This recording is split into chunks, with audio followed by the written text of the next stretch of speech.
Hello everyone, what's up? Prince12 here with another video review. Today I'm taking a look at Transformers Age of the Primes Deluxe Class Fugitive Waspinator from Transformers Animated. But before we take a look at the figure, let's go ahead and take a look at the box. So here we have Waspinator on the front, or just Wasp as he was known in this form. There he is, you can see him right there. You can see me, hi. There is car mode, it's Transformers, he's from Age of the Primes. He is Fugitive Waspinator. He is a Decepticon, kind of by happenstance, not really, but, you know, whatever, it works, it's there. He's manufactured by Hasbro, transforms in 22 steps. It's right there, more than meets the eye. On the top, we can see that he is Fugitive Waspinator. He's also co-manufactured with Takara Tomy. Here's another look at Wasp on the side here. On the side here, we've got a look at the different primes themselves, and we know he is a deluxe class in several different languages. Then we'll flip him on to the back, and then here is Waspinator in his robot mode. He is Fugitive Waspinator. He is an authentic Transformer, no Chinese knockoffs here. Transforms in 22 steps again, and you know, don't eat the toy because they're expensive and that's not good for your digestive system. So here we have Fugitive Wasp from Transformers Animated. So for those of you that have not seen the show, in the second season, it was revealed that while at boot camp, Bumblebee had sent away a fellow bot to the stockade that he thought was a Decepticon spy.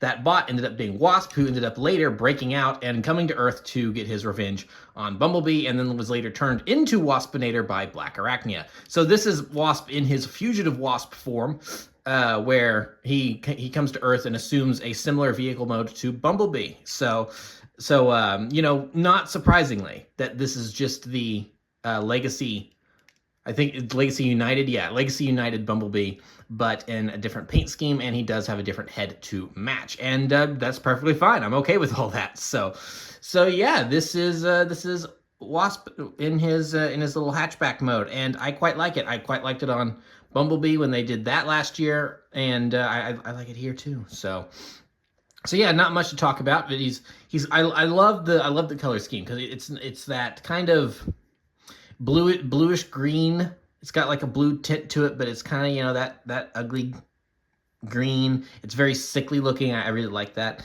I am a little annoyed that there is this just kind of the lime green just sticking out right there. I wish that they had painted over that better, but whatever. You at least know that that's a hinge when you're working in robot mode. And then the nice transparent purple for the windshield. I like all that. Overall, the colors on this figure are just really, really good. So we'll go ahead and bring in Bumblebee just really quick so we can see them side by side. So here's Bumblebee and Wasp. And yeah, so as we can see, virtually identical. I still wish they'd put some red paint on the back here, but it's not a huge deal. So yeah, you can see the differences there. Now, I will say one edge that Wasp does have on Bumblebee here is that Bumblebee, of course, has that different color yellow because it's the yellow paint on the transparent plastic there. So it's so it looks like a different shade from the top when it's not really supposed to be. So you do have that kind of glaring issue there on Bumblebee. On Wasp, you can kind of tell that it is a slightly different shade, and there's a similar issue going on here, but it is nowhere near as noticeable, which is nice. So you've got that little Decepticon symbol there. So that's really it for size comparisons. Now, he does come with his stingers and rocket boosters, just like Bumblebee, and I think they did a better job with these as well here because it's the purple transparent plastic, but then they actually painted silver on here as opposed to Bumblebee's boosters, which are just completely transparent plastic. So yeah, good on them for actually painting those. So they look pretty good. So they just hook on right here, and you can give Wasp turbo boosters just like Bumblebee. So not that we ever see Wasp use turbo boosters, but same toy, same accessory. So I like that they included that. So yeah, that's pretty much Wasp in his robot mode, in his vehicle mode. So now we'll focus on getting him into his robot mode with the transformation. So I think the first thing we want to do to start off with is just kind of detach these from the bumper, like so, and then we can just go ahead and get this moved up and out of the way like so. Now that we've done that, we can go ahead and the arms just kind of tab in right there. So we'll just kind of get the arms detached like so and moved down. And then we can go ahead and kind of just bring these forward on these hinges right here. And that'll just kind of get them out of the way so we can maneuver things better. Now, the hood here does connect to the windshield, just those little tabs right there. So we just want to unconnect those, and then we can spin that around and then just bring all of this down. There's a bunch of hinges here, and just get this swiveled like so, so we can work on the legs. So to work on the legs, we just want to split this like so, and then we can bring up these panels just like that, and then bring the feet up like that, and then we'll just take this and swivel around, and we want to just take these little knee pads, bring them up, and then close that up like so. So same thing on the other leg, we'll just bring that up, flip out the knee pad, and then close it up like so. Everything just tabs in there nice and easy, and then there we have the legs pretty much all done. So now that we've done that, let's see here, we want to swivel that around. All right, now that is correct. And then we can just go ahead and bring all of this down, and that is Wasp's head and chest. And then there is a, if I can get the camera to show it in the angle right, there's a tab right in there that you just want to connect into here.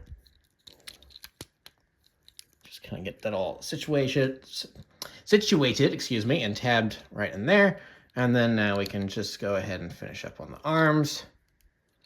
Just get them, this one's a little stubborn. Just get those positioned where we want them. And now we'll finish up with the arms. Just slip the hand out, close that up, get that rotated right there. Same thing over here.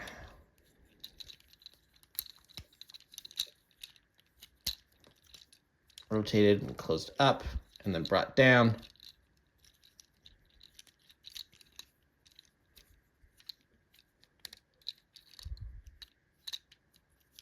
And then finally, we'll just bring this up, tab it into his back, and then this will just tab in right there. Easy peasy little backpack. And then just get his head pointed where we want it. And then, yeah, that's pretty much it. Now we have Wasp in his robot mode. And so here's Wasp in his robot mode, although there is one last little step in the transformation that I forgot about. And I think we can be forgiven for forgetting about it because there is the little heel spurs that he's got here in his feet. Just want to take those and flip them out, and that'll just give him a little bit more extra stability. So there we go. Yay, he's stable. But anyway, let's take a close look at his face. So yeah, it's a pretty good mold of Wasp's face. I always loved Wasp's design in the show. Now, obviously, he's very close to Bumblebee, so the body's mostly the same. But doing just that little bit extra on making the head look a lot different and the angular, and giving it that, Beast Wars vibe with what, that's obviously reminiscent of Waspinator's head in Beast Wars. And then they did other things on the character model where it's like they gave him striping on the legs and things. So I always liked Wasp's robot mode a lot in the show. So I think this is a pretty good interpretation of it here. So little details there of the front of the car. Now, obviously, it's a faux front of the car because there's the real front of the car. But in the show, obviously, that's where the front of the car actually went. So, you see his Decepticon symbol right there on the front. So yeah, I think this is a pretty good interpretation of Wasp.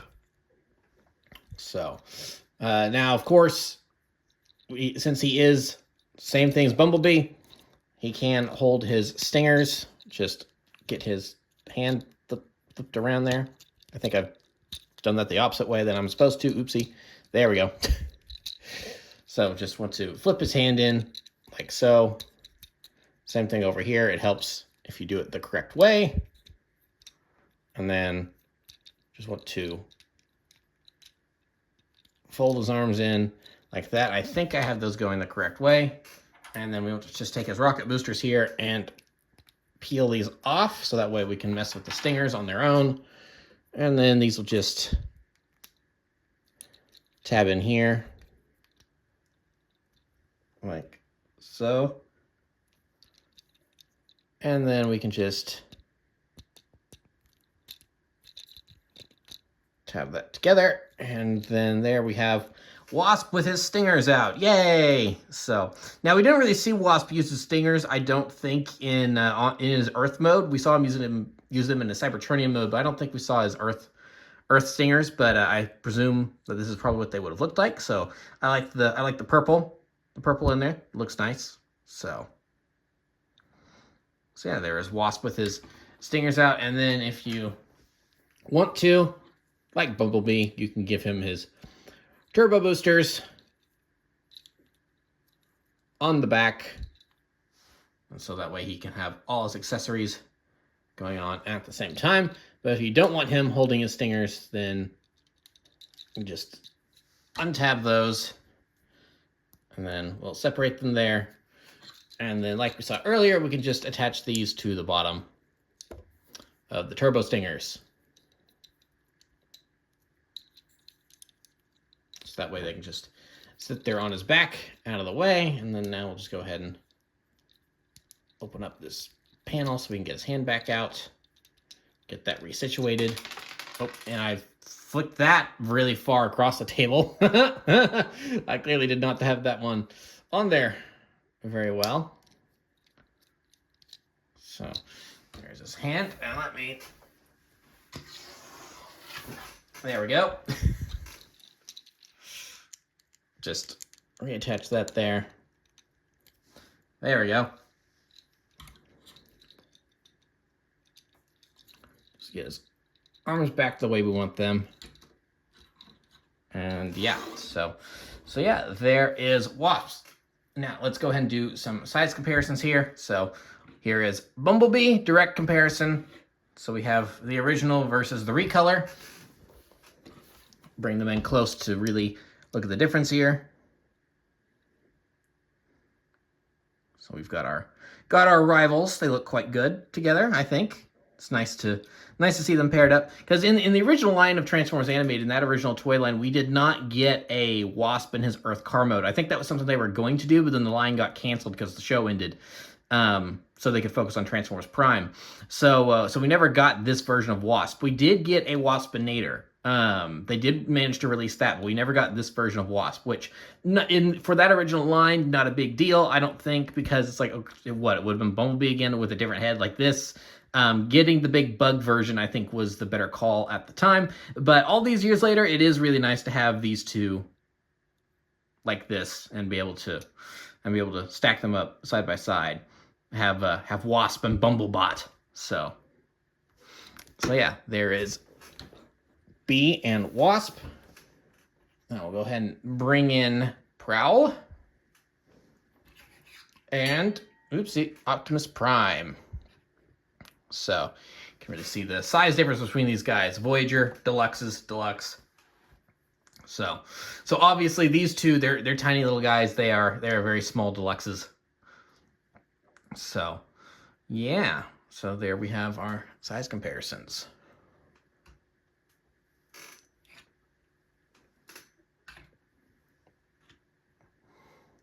So yeah, that's pretty much it for Wasp. I don't really have too much more to say about him because it's like, well, if you've seen my Bumblebee review, you know that I like that figure pretty well. There's a couple small things with him that probably could have maybe been done better, and actually one of them that I brought up was the coloring of the top of the car that becomes his chest there. It's the wrong shade of yellow because they painted it on that transparent plastic, and that is something that is not an issue here. So hey, there's one improvement with Wasp over Bumblebee. But yeah, no, I really appreciate that they made this figure. For some collectors out there, it may be a little superfluous. It's like, I've already got one version of the mold. Why do I need both? But for me, I really appreciate that they did this. And with the exception of Motormaster, I think I'm pretty much down to get pretty much any Transformers animated figure they release, because I'm pretty sure next year we're getting Ratchet and Bulkhead. So definitely looking forward to rounding out the cast. But yeah, no, Wasp I was pretty happy to pick up. Motormaster I don't think I'm going to get, just because he wasn't technically a character in the show. He was someone that popped up while the story's canon. It's a canon comic. He only popped up in a comic afterward. And I don't even think he got like an official toy release. I think Motormaster was only a TF Con or or no, excuse me, it was a BotCon. I'm pretty sure he was a BotCon exclusive. That they did limited runs of redesigns and stuff from then. But yeah, so Motormaster, I'm not really interested in getting that, but pretty much any other Transformers animated toy that they put out nowadays is definitely going to be pushing those nostalgia buttons for me, so I'm definitely looking forward to picking some of them up. So yeah, that is Wasp. He's Bumblebee, but a different color and a different head, and I like that. I'm fine with that. So yeah, that's pretty much going to be it for this review. So thank you for watching. Remember to like, comment, subscribe, all that great stuff. Remember to follow me on Twitter and Instagram. Those links are in the description below, and I'll see you guys next time. Thank you so much for watching, and goodbye.